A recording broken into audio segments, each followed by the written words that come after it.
So, guys, it's Star Fox. I have some bad news. Charlie Kirk has been shot. This is breaking news. I don't want to watch it from you guys.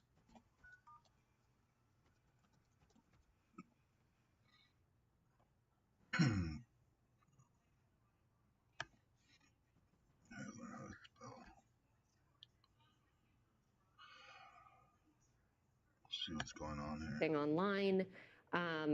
And I think we should be very careful about motivation for this, because there was so much notoriety, there was publicity around this, probably locally. They were advertising, trying to draw a crowd. So we don't know if it was Charlie Kirk, sort of an anti-conservative, who took this shot. We just know that it was somebody who potentially wanted notoriety because it was in that community a high-profile event. And that's an important point. But given that notoriety and given the publicity surrounding this tour and his visit, does it surprise you that there wasn't more stringent security, that it was in this open air area with thousands of students around him? Well, of course, hindsight is 2020. It is surprising, given who he is, given the fact that he does draw these crowds. If you look at his social media, some of our viewers might not really realize what a huge following that he does have. However, oftentimes at these universities, there's sort of a comfort level where you think, okay, I'm in a friendly crowd. I've been invited here. People might get a little bit relaxed about that. He does have a personal security team that was with him, but that is... that level of security is generally within a small periphery.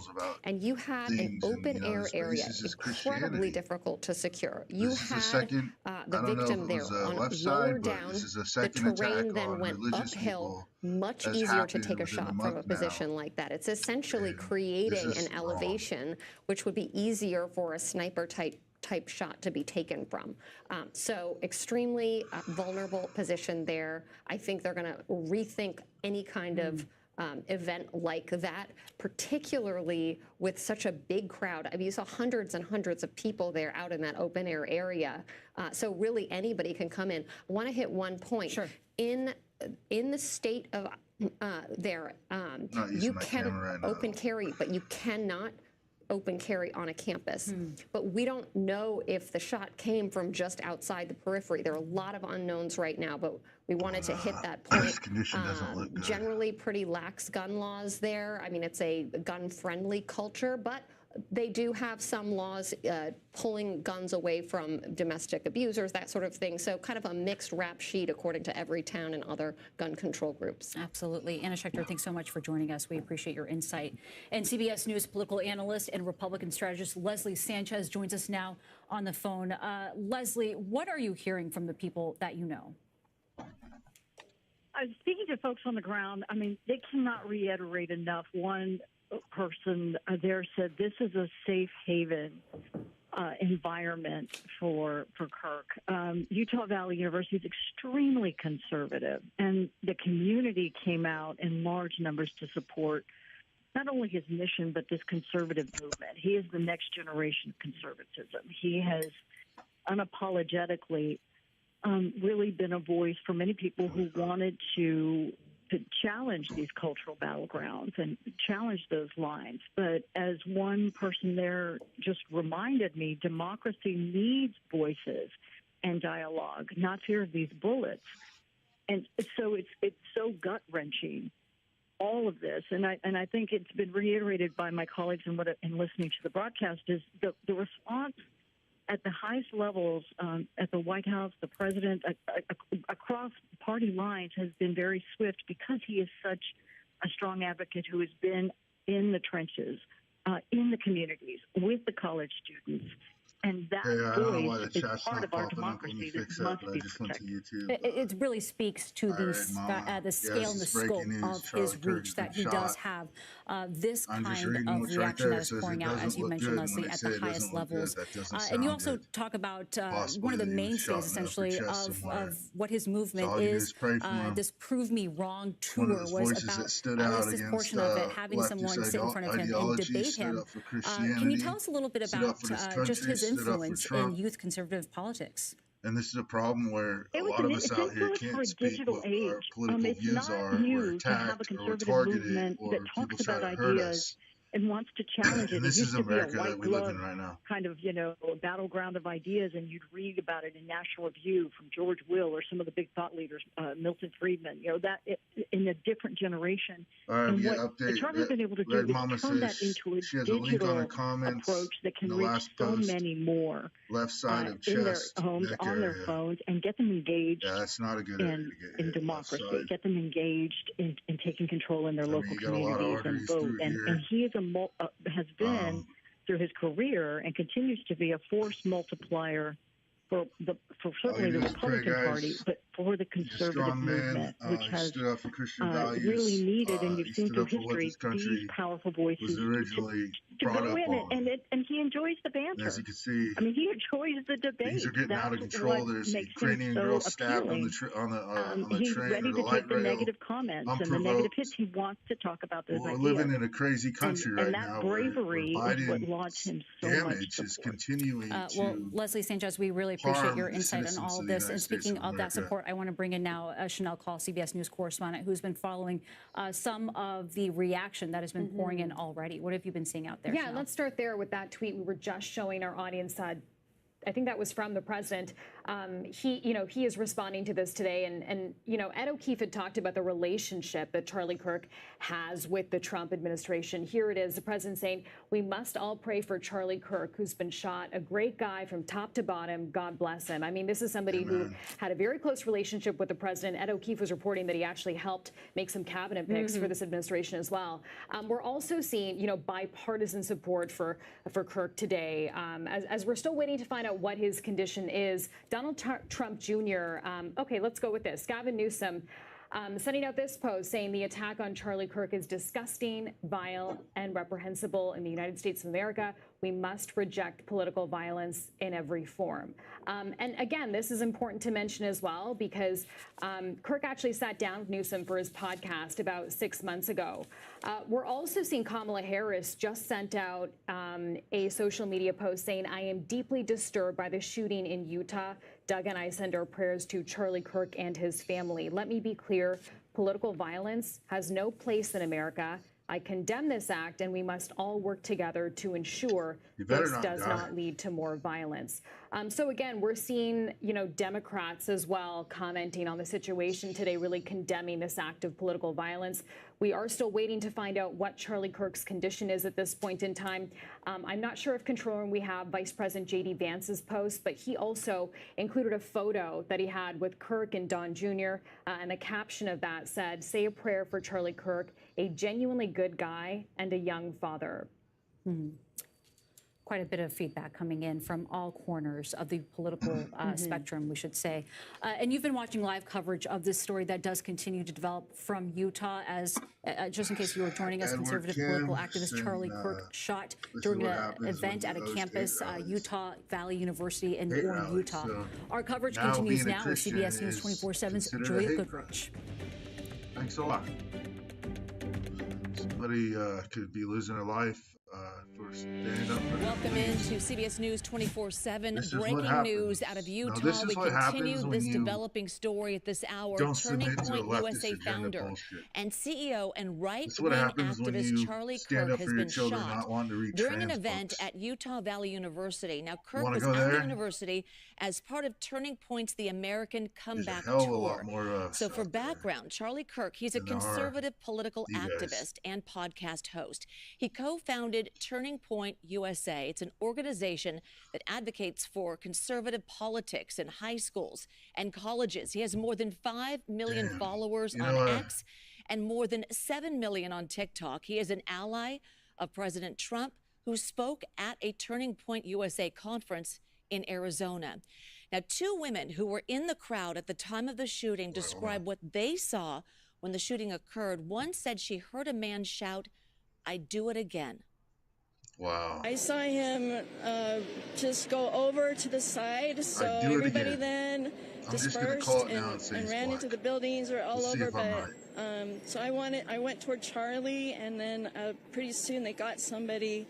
The police arrested someone. They were dragging him all the way down. Older man, white hair, blue shirt. So I hope that was him. I hope they got him. And you all are physically okay? I mean, I know what you experienced was certainly very traumatic, but you're physically unharmed? Yeah, the man who, after they took him down, he yelled, "I'd do it again."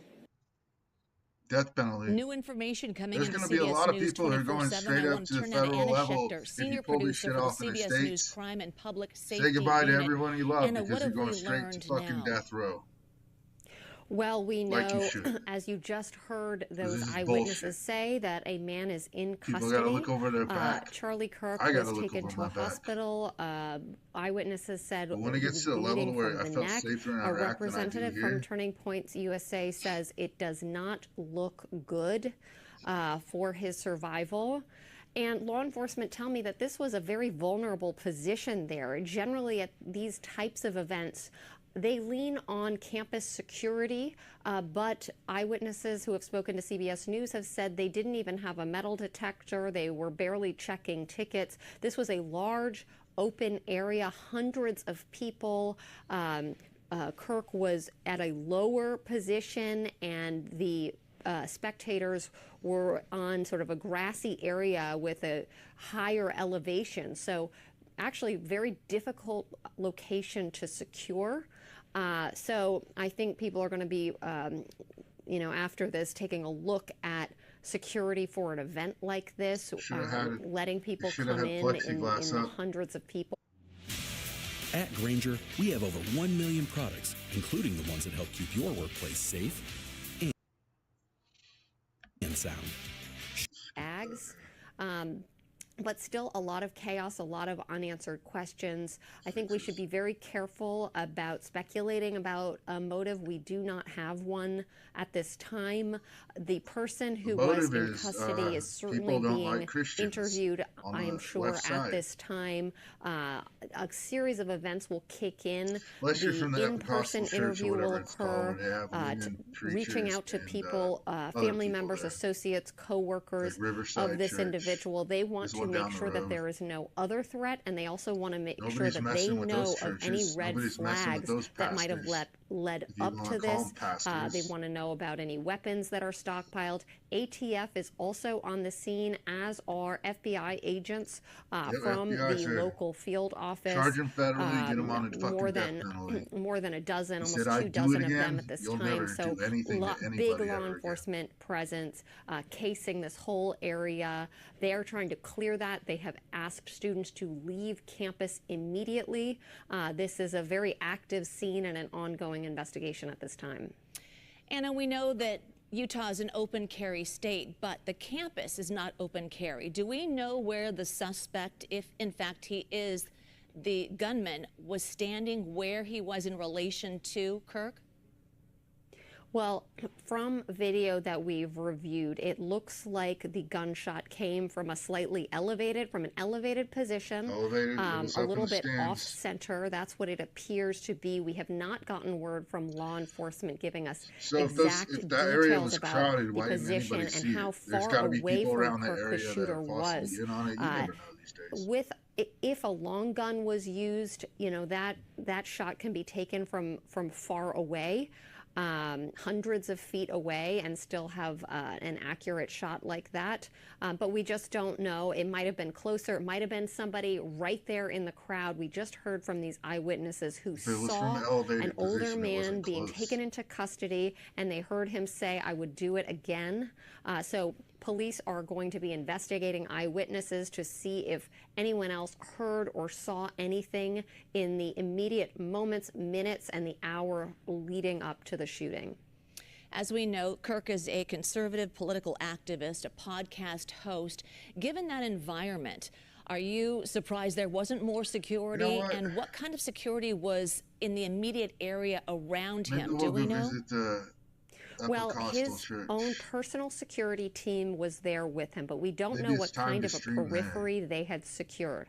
Eyewitnesses told us there were no metal detectors, that they just walked onto the field, essentially, to watch somebody come up and debate Kirk, which was the point of the event. So very minimal security. Now, that campus does have a security team in place, but it's unclear if they did a security check a week. She said something important. Was the point of the event. So very minimal security. Now, in the immediate moments, minutes, and the hour leading up to the shooting. As we know, Kirk is a conservative political activist, a podcast host. Given that environment, are you surprised there wasn't more security? And what kind of security was in the immediate area around him? Do we know? Well, his own personal security team was there with him, but we don't know what kind of a periphery they had secured. Eyewitnesses told us there were no metal detectors, that they just walked onto the field essentially to watch somebody come up and debate Kirk, which was the point of the event. So very minimal security. Now, I thought she said that are out there at this time. I don't see any security on any rooftops of surrounding and nearby buildings. So I think in hindsight, they're going to be looking at this. Somebody with such a big following who would draw such a big crowd, they're going to reevaluate the level of security. In this instance, we saw. Just stop it right here. This is what happens when people who can't debate, this is what they resort to. Brutality and violence. The only thing that everybody could be good at. The gun doesn't make a man. Any coward out there could take a life. Anybody who can go like this and could take a life. Nothing more than a flicker of the finger, right? That doesn't make you brave. That doesn't make you... Unless you're in a war environment, that's different. But I highly doubt any of you have any combat experience. So I know what the fuck I'm talking about.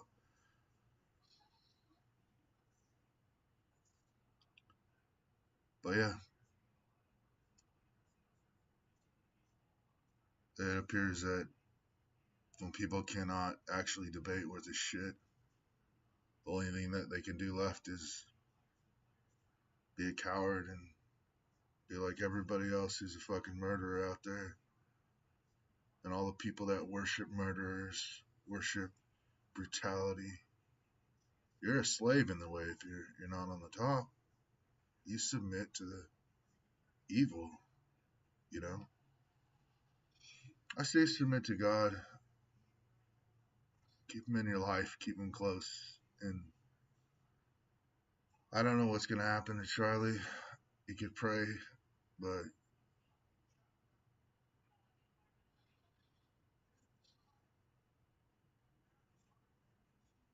like they said, it doesn't look good. So I'm not going to sugarcoat it. I'm sure more details will be out tonight. So I guess I don't want to say a tribute to him, but I won't know until tonight. I could show you some of the debates that he would get into with leftists. Events to secure. We've seen this in multiple shootings like this, from President Trump to presidents of other countries. So here's right here. And here's some debates. Hi, my name's Erin. I'm a really big fan and I'm really excited to see both of you. I'm a little stressed because I feel like I could ask about, gun violence. I could ask about anti-Semitism on campus. But I feel like with an opportunity like this, I would really appreciate some personal advice. I'm here at the University of Pittsburgh as a social work major and I'm really passionate about it. However, I have found that I'm leaning a little bit more Republican, and I feel like I come at a standstill with that. We'll let people say what and they want to say. I really just want to get your advice moving forward for myself. There's some obvious things I think you can think that would conflict. Obviously. Like I said, I guess that's kind of my question. What advice do you have for me as a Republican aspiring social worker? What would conflict? Anybody listening to this? I don't know like how to say it properly. I think I can help. I might be the social work industry is very much about. I'm not going to do anything to anybody. A perspective generally of that people in poverty are there permanently and not trying to break people out of poverty into the middle class or higher levels. And that's why the Democrat Party and social work are very intertwined. Right, exactly. They view poverty not as a series of choices, but as a station in life that is immovable largely. Right. Is that fair to say? That is fair to say. That's why my personal focus is on the children in underprivileged communities, because I personally feel like they don't choose to be put in that position. But I'm having a little bit of a difficult time empathizing with the older generation of underprivileged. This is the kind of stuff that he does. He goes to colleges. I don't know how to not sound bad. He debates people. I know you are great at not sounding bad when you say stuff, but I don't want to say something that'll get me in trouble. Well, here's one way to look at it, and Charlie, that was helpful actually. The Great Society from Lyndon Johnson. It was a series of policies that were designed to help underprivileged communities. Right. They hurt the very people they were supposed to help. How? Well, the reality is it created dependence on government. So you have a lot of single mothers, for example, that are paid more money not to have a man in the house than to have a man in the house because of the way the math of these aid programs work. What do you mean? Well, often the way the math of the aid is calculated is if you have an earning husband in the household, that actually causes you to disqualify for forms of federal aid that were designed to help you. Right. But actually, the best way to get kids in your own household ahead is in a two-parent household, because if you're raised in a two-parent household, you're less likely to end up in jail, less likely to end up in poverty, more likely to graduate from high school. So one of the ways that, if you're asking for advice, I would say for the people around you, even who might lean left, you can recognize their intentions come from a good place. Absolutely. But the policies of their leaders have actually betrayed the very people they were supposed to help. And you can let them know, because I believe this is genuinely true. Not just the Republican Party, but our conservative movement. All right, so that's some stuff about like what they talk about. Really good stuff. Like I said, I got a book I can show you I got from these guys a couple months ago. But it interests me a lot. Check the post to see if there's any updates. Because sometimes these YouTube streams get things a little late. Oh no, what did I do? There's no back button, so we gotta refresh it. Alright, well, I prepared for this. I'm sorry. Let's do this again. It's right there on the breaking page. Alright, so here. Campus Nightmare. Oh, there he is. You can see he got hit right there. Left upper neck. Yeah, that looks like it hit an artery. That would be probably about right here. He's... Oh, damn. Guys, that's really not good. So I think I could see some blood coming down, and it had to come from an elevated position. Look at this guy. He's not even reacting yet. So whoever took this picture, or maybe it was they're videotaping it and they screenshotted it, which means the police will have the whole video. This will come out later.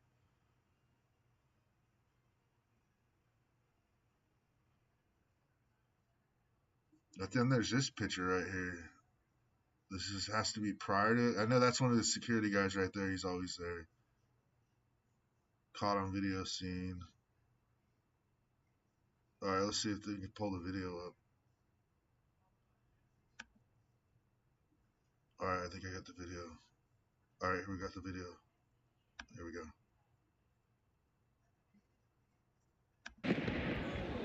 Oh my God. Go, run. Alright, we got the video. Counting or not counting gang violence? Great. What the fuck? So the AR-15.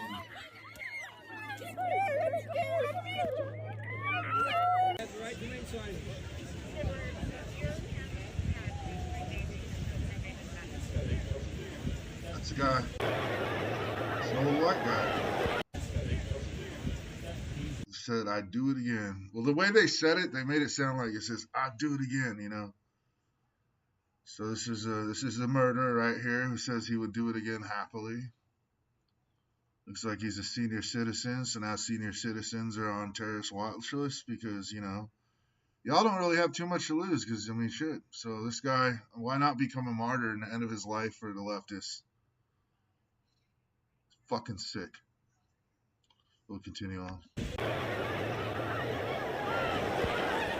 chaos, people falling over each other. This is how much people want to live when something bad goes. Run. Who's been shot? Of course you're going to run when shots are fired. But... We're here live at Utah Valley State University. I don't know if that was shots or if that was fireworks. Alright, we're going to do one more rewrite on that.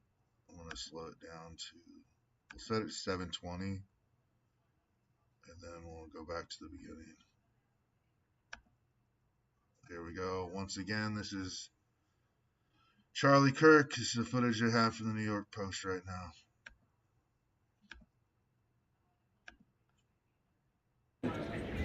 Counting or not counting gang violence? Oh my God. Go, run, run. Oh. Counting or not counting gang violence? What the fuck?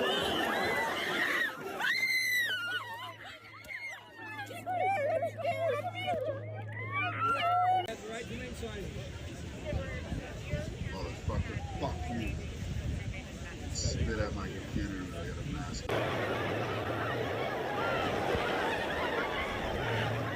You guys okay? Okay, love you. Be safe.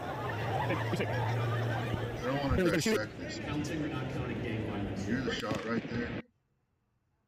So yeah, he was hit right here, and that's where the blood was coming down from the picture.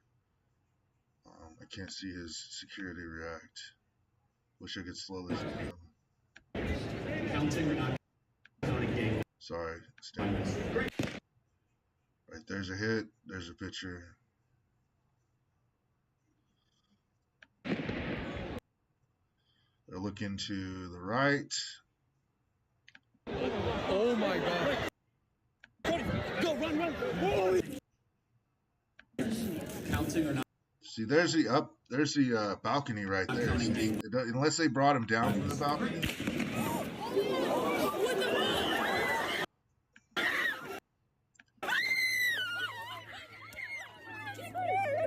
Being Christian.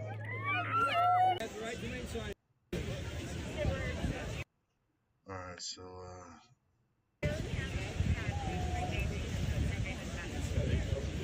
can't tell. Can't really tell. You know he had a long rifle, maybe an M4. He better not be a veteran. What's his story? It's just gonna come out, you know. You guys don't talk about hate speech. What about hate crimes? This is a fucking hate crime. This is the second hate crime against Christians or Catholics that has happened in this past month now. I say maybe it's time that we start protesting them where they worship at.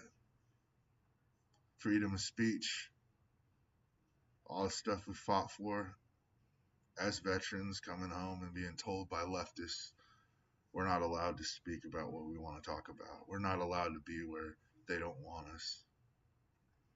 They haven't done shit for this country. Maybe some have. They're misguided. This America is fucking disgusting right now. It's like when people don't get their way, like little children don't get their way, they throw a fucking fit, and then we get this fucking geriatric looking piece of shit, leftist trash motherfucker doing hate crimes on Christians. You know, when they do put lethal injection into you, if you even survive all the way to death row, old man, enjoy burning in hell.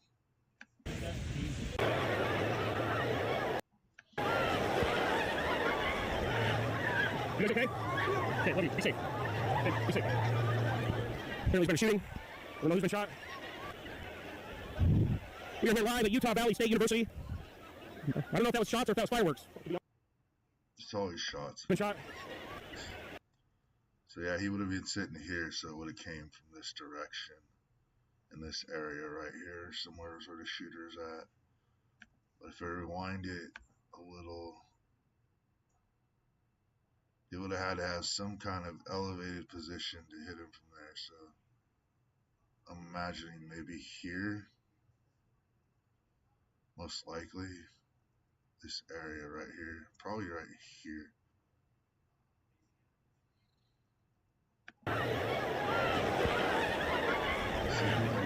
You guys okay? Okay, love you. Be safe. Okay, be safe. Who's been shooting? I don't know who's been shot. I think I actually see him. Okay, be safe. If I can slow this down and enhance it, download it. We are here live at Utah Valley State University. I don't know if that was shot or if that was fireworks. Can't tell. I can't tell from that footage. I'll go back into the NYpost, see if there's any more updates.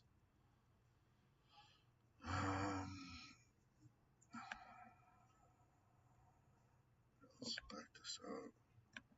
Refresh. And I go in here and this is the footage we just saw, so we won't look at that. But that's on NYpost right there. She's not doing well. Yes, it looks very bad. And I can't see the chat, guys. Sorry if you're chatting.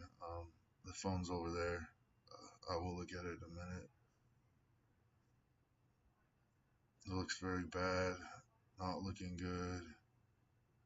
He's a very good friend of mine. And he was a tremendous person. Trump said.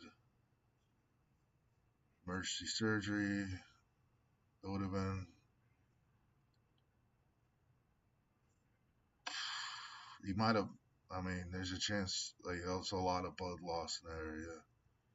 You got your artery, your jugular vein goes right through there. I mean, they could put like some Hemcom or quick clot on it.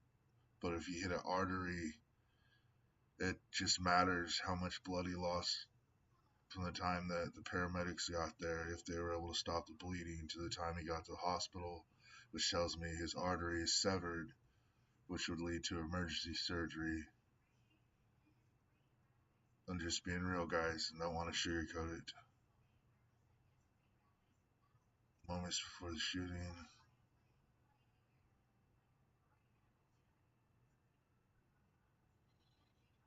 I wanted one of those hats. This is America. Second attack, and then we got this right here too. You know, I talked about that already and how I feel about that bullshit. And you got those leftist mayors and leftist council members all, oh well, you know, it was a crisis. Well, you're gonna cover for me when I have a fucking crisis? Because I got a lot of shit that I'm fucking pissed about. I never get back at anybody who hurts me. That's the difference, is I'm fucking justified. Y'all motherfuckers are running around just mad that somebody like him can actually fucking battle you debate-wise and hold his fucking ground.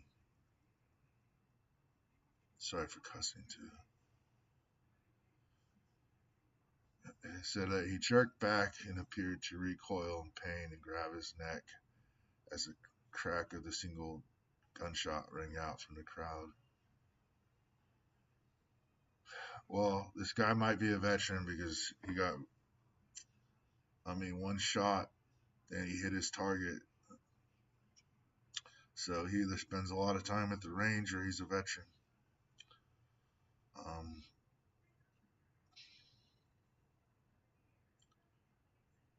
Coil his neck, yeah. The suspect is in custody. There's the university right there.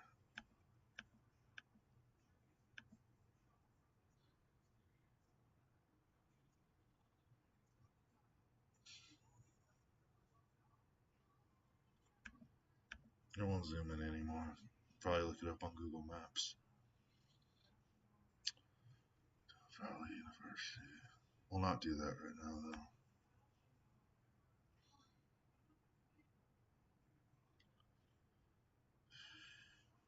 It's a terrible day. See, it's different. Like,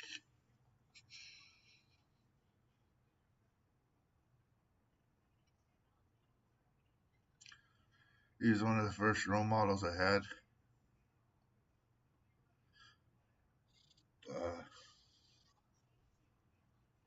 after I quit the left.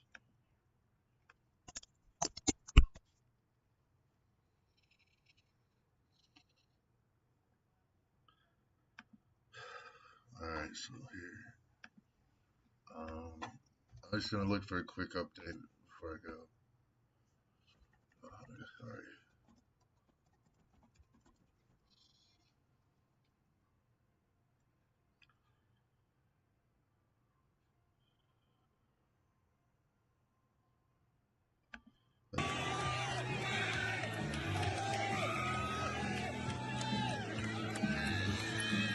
I'm not coming back upstairs.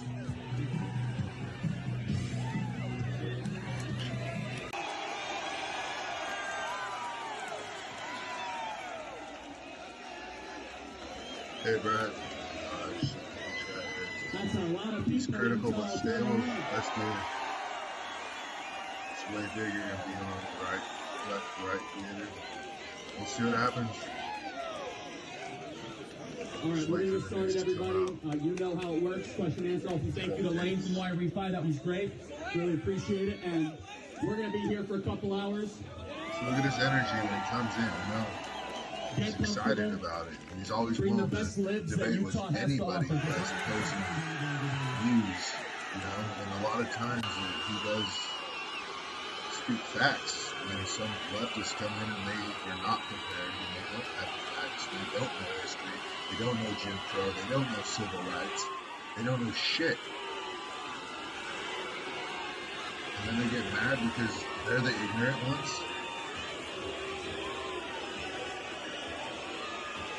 Sounds pretty left to me.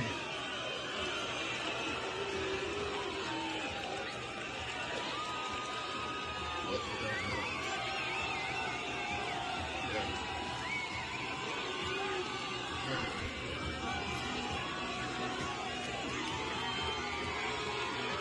The energy there. People want to be there. They want hacks. And they'll bring in positivity, bring in inspiration, leadership, guidance, morality. Fuck does the left bring?